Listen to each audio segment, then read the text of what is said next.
मी आविष्कार प्रदीप यादव, राहणार सासपडे. आगामी जिल्हा परिषद आणि पंचायत समिती निवडणुकीसाठी मी माझा उमेदवारी अर्ज नागठाणे गणातून भरला होता. काय सांगाल तुम्ही आज अर्ज शेवटची मुदत होती तर तुम्ही काय केलं नेमकं? आज शेवटची मुदत होती अर्ज माघारी घेण्याची. आमचे दैवत श्रीमंत छत्रपती उदयनराजे भोसले तसेच सुनील तात्या काटकर यांनी माझ्याशी संपर्क साधून माझ्या उज्ज्वल राजकीय भविष्यासाठी प्रोत्साहन देण्याचे वचन दिले.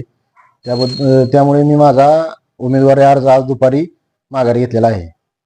काय तुमची इथनं राजकीय पार्श्वभूमी उद्यापासून काय असणार आहे? मी पक्षाचाच पहिल्यापासून कार्यकर्ता आहे आणि मी पक्षाचेच काम करत राहीन. काय सांगाल तुम्ही आज आविष्कार सोबत होता, काय संदर्भात काय चर्चा झाली, काय घडामोडी घडली दिवसभरामध्ये?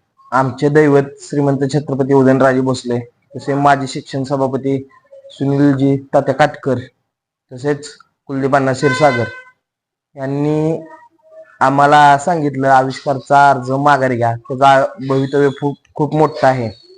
त्यांच्या सांगण्यावरून आविष्कारचा अर्ज आज आम्ही माघारी घेतलेला आहे.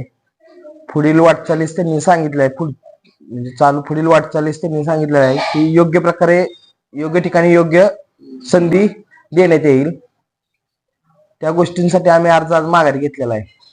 काय तुमची भविष्यातली मग आविष्कारची राजकीय वाटचाल कशी असणार आहे? काय नाही, आविष्कार आजपर्यंत काम करत आलाय, इथून पुढे तो काम करत राहील आणि इथून पुढे तो पक्षाचंच काम करेल.